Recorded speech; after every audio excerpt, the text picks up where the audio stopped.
Hey, thank you all so much for joining another episode of Celeste, the Therapist Podcast. My name is Celeste. I'm a therapist from Boston. If you've never been into this podcast, thank you so much for giving me a try. What I do on this podcast is I talk about things that we go through, and then I kind of help you work on ways that you can deal with it. Today, we're actually talking about the connection between fear and the immune system. Very important topic. A lot of us are living in survival mode, and because we're so used to living in survival mode, we do not understand what the heck is happening inside our bodies. And I am going to break it down. If anybody knows me, I like to keep things very simple and basic in layman terms.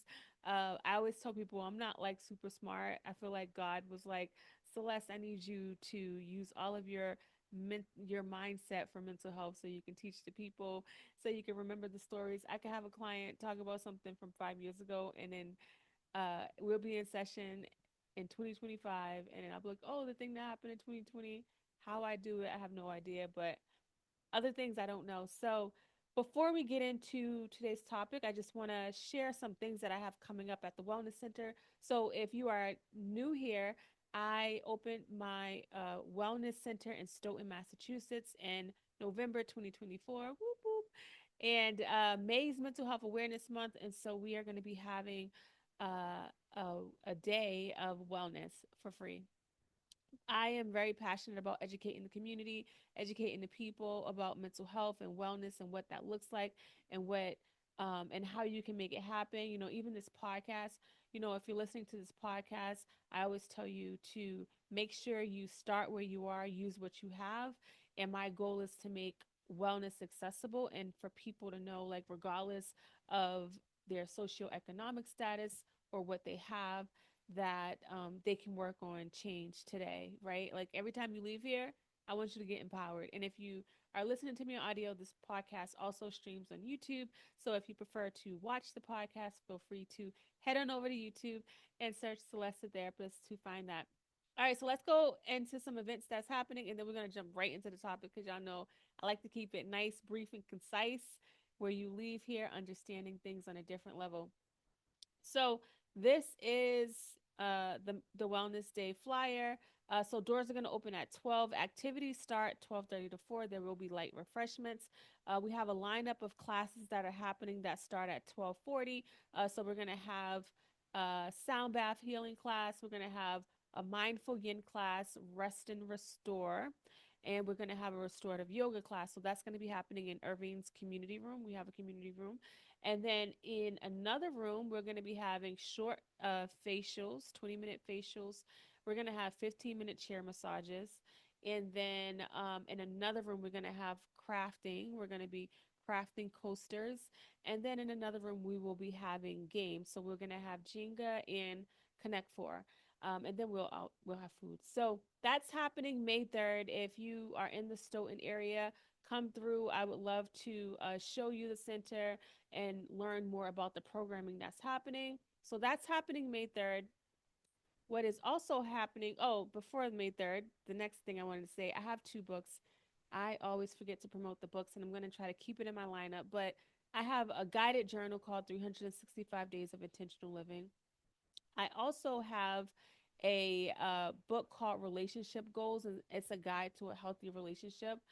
A lot of times we will say, oh, look at this relationship goals, but we don't really understand what goes into relationships. And so I created this book because I'm passionate about talking about relationships, and then this guided journal on intentional living because I'm passionate about teaching people how to live intentionally every day. If you go to my website, you can find that. And May, Mother's Day is around the corner. I'm passionate about moms. I'm a mom. When I work with moms, I love my moms that I work with, and I'm always sharing stories and saying I completely understand, right?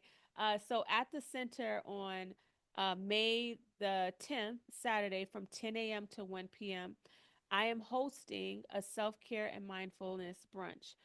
So you will get a healthy brunch, and you will also get a workshop from me. My goal, people see the hats that I wear, and there's an assumption that I'm always busy or I'm always overwhelmed, when in fact I'm not. I am mindful on prioritizing myself. It took a while for me to get here, and now that I'm here, I don't want to not ever be here, because it's allowed myself to feel like I can do a lot. I can do more. You can do actually more when you take care of yourself. Like, and it's very intentional. I'm a very intentional person. So if you want to come nourish yourself, nourish your mind, nourish your body in ways that you haven't before, and reset, come check me out Saturday, May 10th from 10 a.m. to 1 p.m. Space is limited, so make sure if you do want to go, make sure you head on over to the website and get your tickets. And then, as you can see, if you're watching this on YouTube, these are the three classes that we host monthly. So we have our mindful yin class, we have restorative yoga, and we have a rest and recharge. And these classes are designed to help you work on woosine and releasing and breathing. When I was working on my wellness, and I got to a place, I did the therapy, but then I felt like I had stuff trapped in my body, because we do have things trapped in our body. I started doing yoga, and I actually started online on YouTube, and it allowed me to get more in tune with my body. I felt when I would get tense, I felt when my stomach would turn, right? I always tell people I'm a very self-aware person when it comes to my body, and a lot of reasons as to why that happens is because I took somatic classes, and it was very helpful. So those are some of the things that are going to be taking place at the center next month. So if you go to STWYT, you will be able to find those events there. All right, let's jump right into the topic. You know me, if you ain't been here before, I'm going to get right into it. So, inflammation and immune dysregulation. So, we're talking about how chronic stress, plays a role in our body. And I'm going to break it down for you because I really want you to take this serious. I've been working with people for a lot of years. I experienced an extreme attack on my body. If you have been listening to this podcast for a while, I did have a vitamin D deficiency, but also my body was so inflamed that my liver literally attacked itself, right? And the more I started to understand, I've talked about living in survival mode in the body and what happens, but I think when I got the attack on my body, I went into a deeper dive, and I began to understand it even more, a lot more clear. So and again, if you are a visual learner, definitely head on over to YouTube so you can catch the visuals. That might make it easier for you to follow along if you've never heard of this topic before. So, chronic stress is associated with increased levels of inflammation in the body. Inflammation can lead to a state of immune dysregulation, right? So, when your immune system is feeling like it's under attack, you start getting sick. Different things take place, right? The immune system becomes overactive in some areas and underactive in other areas. The imbalance can contribute to a lot of health issues, including chronic inflammatory diseases and increased infections. Now, if you're wondering, like, what the heck is inflammation, right? So, inflammation is your body's natural response to an injury, infection, or any other irritants. It's a process that the body's immune system is sending the white blood cells and other chemicals to the affected area to fight off the threat and begin healing. Inflammation can be acute, which is short term, or chronic. And a lot of times people are struggling with chronic inflammation and don't even realize that that's happening. And you see how it says, and we'll go deeper into this, but the body starts to think that it's a threat. So living in chronic stress, your body will start to think that you're in threat, and so it's fighting something off that's not even there. Like, that's scary to even think that that can happen. But because a lot of us don't understand how to regulate our body, don't even understand, we've been in fight or flight mode for so long that it's just normal. And a lot of times when you're trying to rest, I have people that when I work with them, and we talked about the stressors, we've been working through them. There's no stressors. Now there's some peace, and it's scary to be in peace. Your system is scared to be in peace because you're so used to being under stress, right? So inflammation is something that is not good, right? It's a natural response to an injury or infection, but living in chronic stress, your body will start to think that there's something going on when there could be nothing going on. We are the only species on Earth as humans.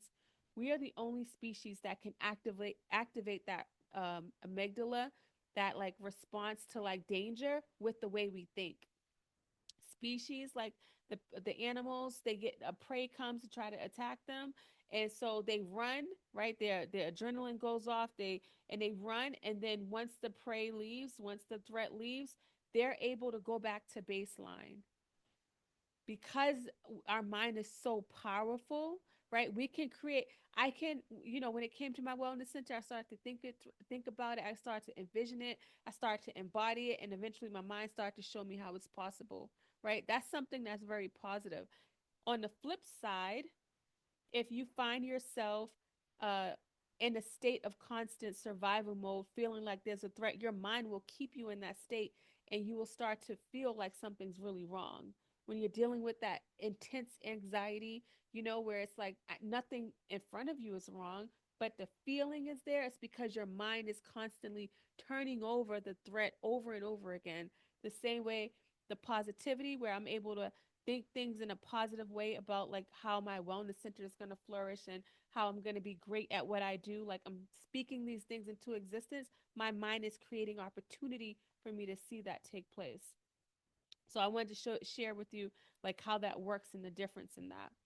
All right. So that's what inflammation is. Now, the connection between fear and the immune system. So, when you experience fear, your body is going to release hormones like cortisol and adrenaline. And I'm going to tell you what that means, cortisol and adrenaline. Remember that, right? Again, if you're not taking notes, if this is new for you, pause this, grab a notebook, start taking notes, right?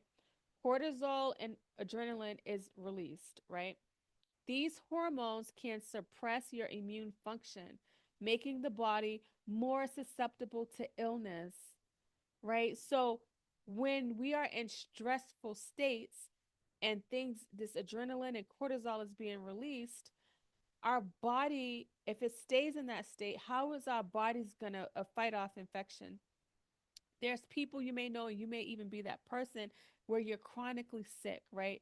Like you're whatever cold's out there, you're catching it. And a lot the medical system doesn't talk about this. It doesn't talk about what kind of state your immune system is in based off of stress and trauma. But I'm here to tell you that when you're constantly living in that state, your immune system gets very weak.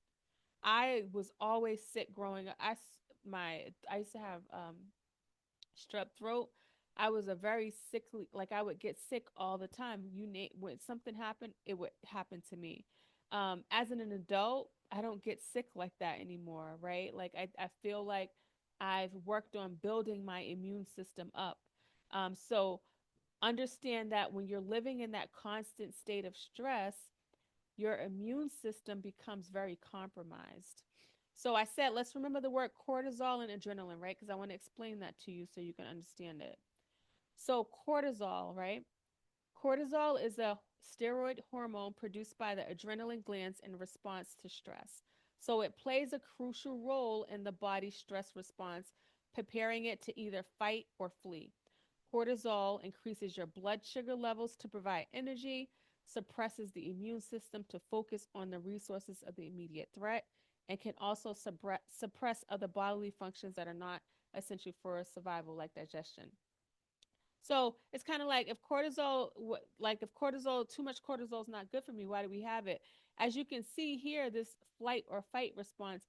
You ever heard of like people having all of this strength? Like maybe their kid is stuck under something, and then all of a sudden they're able to lift something up because that adrenaline, that cortisol came in, and it was able to help them get to that point where they was able to save their child, or maybe they're running from an animal, right? And so you run and the adrenaline's going, all that's happening, and you're able to save yourself, right? Now, you run, you save yourself, right? Something happens and you save yourself, but then you stay in that state. What's going to happen? Increased blood sugars level. Your blood sugar level will stay in an increased state. Other things can happen, right? Now let's talk about the adrenaline, right? So that's cortisol. So, adrenaline is another hormone released by the adrenal glands in response to stress, along with cortisol. It is responsible for the immediate physiological changes associated with the fight or flight response. Adrenaline increases heart rate, blood pressure, blood flow to the muscles, and it also stimulates the release of glucose from the liver for immediate energy. So, the adrenaline and the cortisol play a crucial role in helping us when there's a threat, right? So that we're not having to, so that we're able to survive, right? But unfortunately, what's happening is, you know, trauma happens, no one's talking about it. You're growing up in a traumatic like home, nobody's talking about it. And so your mind and your system is always on alert. The adrenaline and the cortisol is always high because you haven't been able to tell it, like, hey, I'm no longer in that space anymore. I'm going to be okay. And it's not your fault. When I say, I want to be clear, like when I say, like, you haven't been able to tell your mind, like, how would you know what to tell your mind? Like, I didn't know what to tell my mind. I'm talking about this as somebody that has literally, like, a lot of the things I've talked about are things that I've struggled with, but I've been able to learn and heal and move past it. So I have a deeper understanding, not just from an educational standpoint, but just from a person with lived experience, right? And I always want to share that because I always want people to have hope. I don't want you to be like, dang, like I went through all of that. How can I be okay? I used to think like, how can I be okay? But the reality is, it's like as long as you're still breathing, you absolutely can be okay. And that's why like this podcast was created. Now, when the stress response, right? So when the brain perceives a threat, it sends signals to the hypothalamus, which then activates the sympathetic nervous system and releases hormones. These hormones work together to prepare the body for perceived danger. That's literally what happens. So the stress response is there for a reason, but unfortunately, it ends up staying there when we're not redirecting it.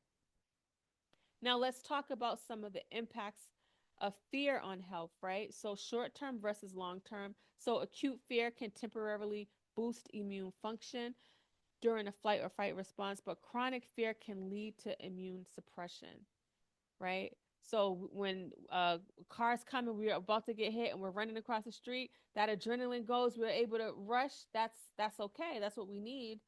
But then sometimes people are just walking down the street, and because something's happened in the past, because they're struggling with some perceived threat, the adrenaline is going there. Like all this stuff is happening in your body, and your body is in overdrive.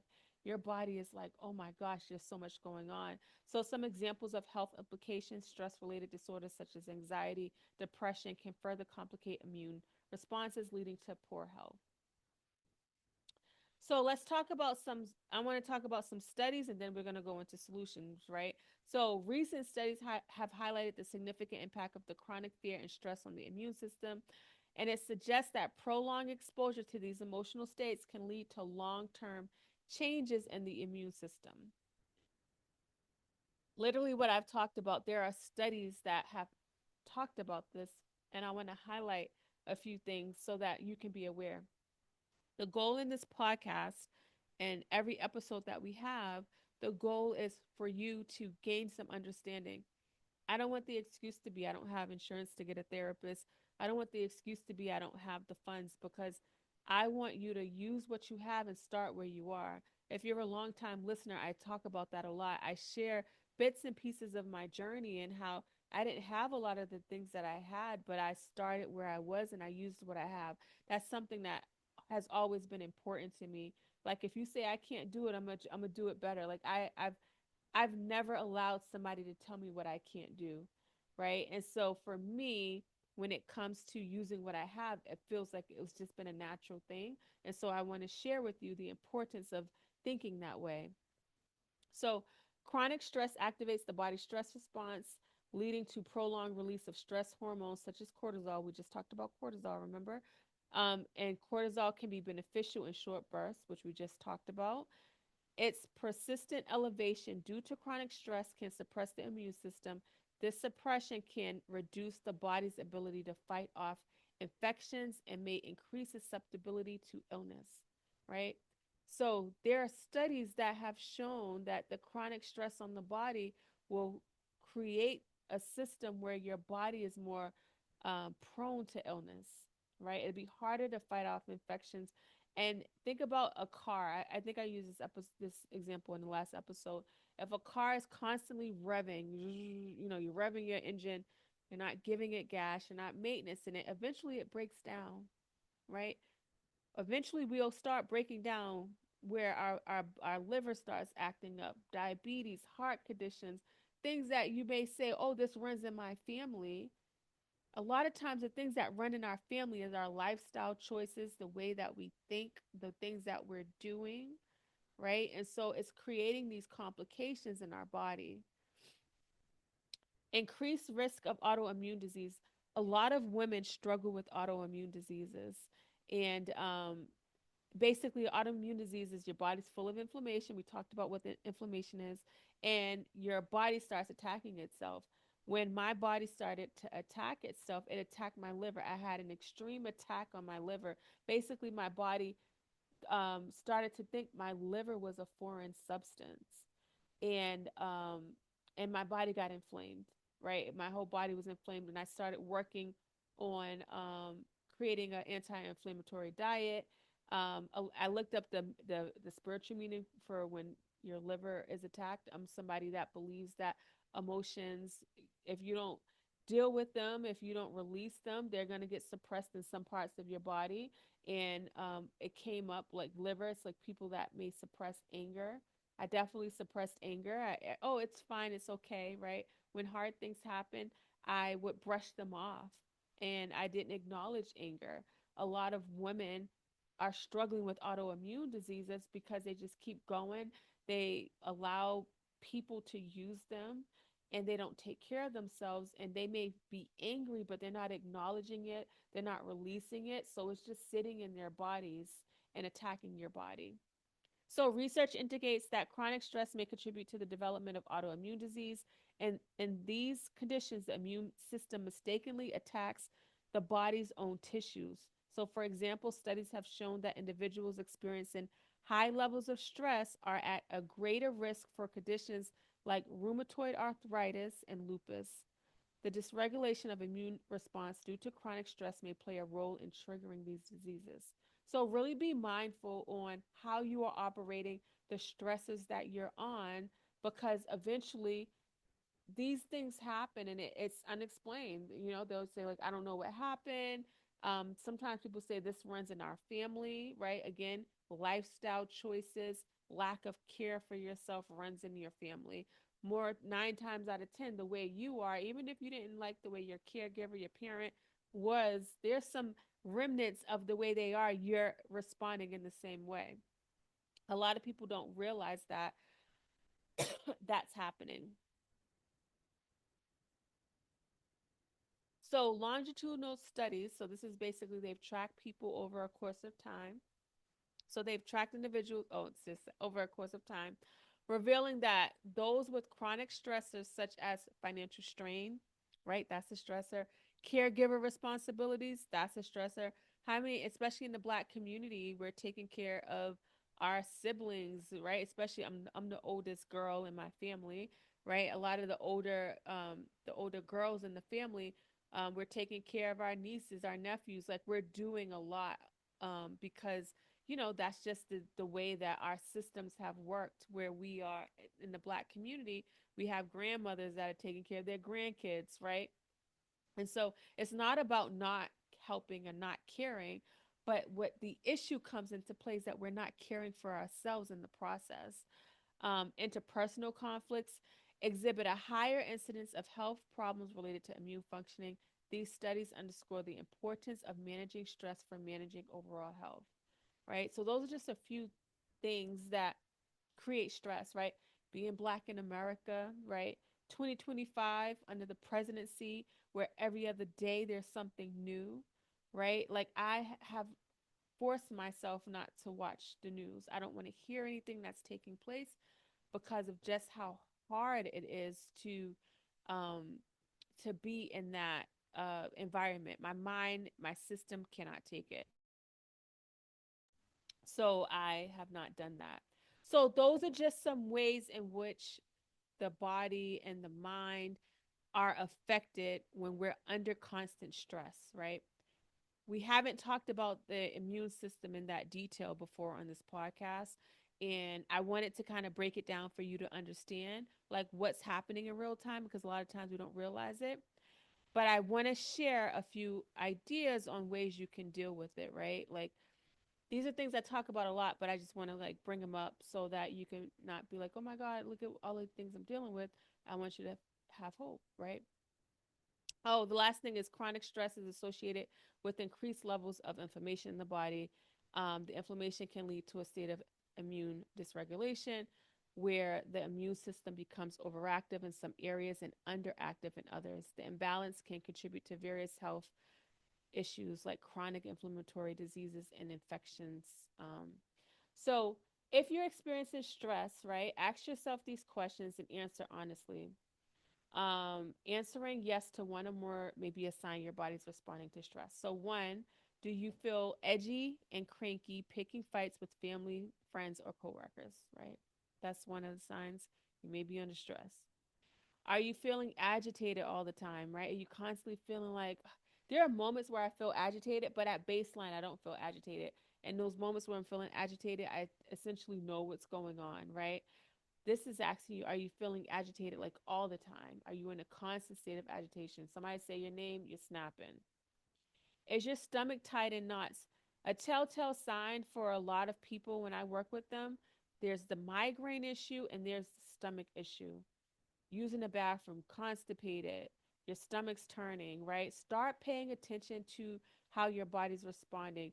And then your sleep patterns, are they being disrupted? Are you getting enough sleep, right? Or are you getting too much sleep? Every morning when my kids wake up, I'm like, how did you sleep? I'm always checking in with their sleep. There are moments where I won't have a good night's sleep, and I'm like, dang, what was that about? I start checking in with myself, right? Those are signs that you may not be doing well.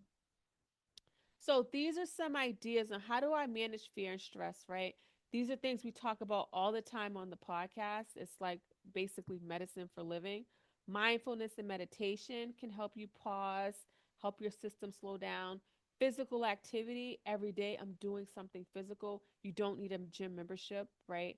Sometimes in my stories, I'll share I'm walking up and down my stairs, right? I have gym equipment at home, but I try to share things that are accessible to people so that you can see don't so you won't tell yourself, well, I don't have the gym equipment at my house like Celeste does. You don't need gym equipment. You can literally walk outside. If you have steps in your building, walk up and down the stairs. Who cares what people think? I say that all the time. Social support can help with dealing with the stress that you may feel. And isolation is not healthy for you. um, Healthy lifestyle choices, that includes like what you're putting in your body. Sleep, right? Sleep is important when it comes to healthy lifestyle choices. So being mindful on the way that you're operating day to day, right? Like sometimes you don't have a plethora of options, but you may have some options to, instead of fries, right, getting a salad, or instead of soda, drinking water. It does it taste as good as soda? No, especially if your taste buds are used to sugary soda drinks. But the more you introduce, like the water, the healthy lifestyle, the more your system will get used to it. So, CBT, cognitive behavioral techniques. So, basically, challenging your negative thoughts, right? Again, Celeste, can you start this podcast? Everybody has a podcast. And I'll say, actually, I can start this podcast, right? That was in 2018 when I was battling with whether or not I'm going to do this. In 2025, we still up in here, right? Setting realistic goals for yourself, right? If you want to be more physically active and you're not, and you're like, I'm going to get up and walk 7 days a week, like, don't play yourself, right? Give yourself a goal, like, you know what, I'm going to try to get up and walk at least 2 days out the week, right? And then slowly build yourself up. Relaxation techniques, right? Somatic, the body stuff that I talked about, yoga, the mindful yin, the things that we host at this wellness center. Eventually, I'm going to have these classes actually online. That's the goal, right? My long term goal is to be, because I recognize like people watch me from around the world, and I want people to be able to tap in to the things that we're having here in person, where you can also have them take place online as well. uh, Deep breathing exercises are good. Literally, if you're watching me, just literally breathing in and breathing out can really reset your system. And then the last thing I'll say is limit exposure to stressors, identifying your triggers, understanding when I watch the news, guess what? When I hear that man's name, that's the president right now, I'm triggered, right? Paying attention to the things that you're triggered by and don't allow yourself to do them. Even when it comes to uh, uh, movies or shows that is about racism and social justice, like I can't watch those things. Like I realize it shakes my system up. That's okay. Roller coasters, I will not get on a roller coaster, right? Like the things that you realize disrupt your system, stop doing them. Just stop doing them. Sometimes it could be social media, right? A lot of times we don't realize like there are little things that we can do to help us relax. Social media has nothing, not I won't say have nothing but garbage on there because you know I'm on there. So but a lot of the things that are on there are clickbait to help you. You know, the thing is they want to help your they want to evoke this emotion so you can stay on, right? They show you the hard, I don't even want to name the hard things that are happening, but as soon as I see them, I get off. I get off. I don't read them, right? So pay attention and limit the amount of exposure that you are having to the things that you're struggling with. So I hope this was helpful. I hope this makes sense. Y'all know I'm so passionate about this topic, mental health, especially when it comes to the body. I just broke it down. I'm so proud of myself. I did a little research and I wanted to break it down to make it so you can understand it. And I want you to dig deeper if it speaks to you. If you're like, ooh, that might be something I'm dealing with, go deeper. Don't let this be the last time you're um, talking or understanding this topic because there's so many people that are going deep into this topic. I'm just touching on it a little bit. So, if anything I ever say resonates for you, understand you have the power to make the change, but you have to have faith to believe in yourself. When you have faith, when you believe in yourself, I promise you, no one can ever take that away from you. Make sure you share this with somebody that you love. You never know how much something like this can help change somebody's life. Until next time, beautiful people, I'll talk to you later.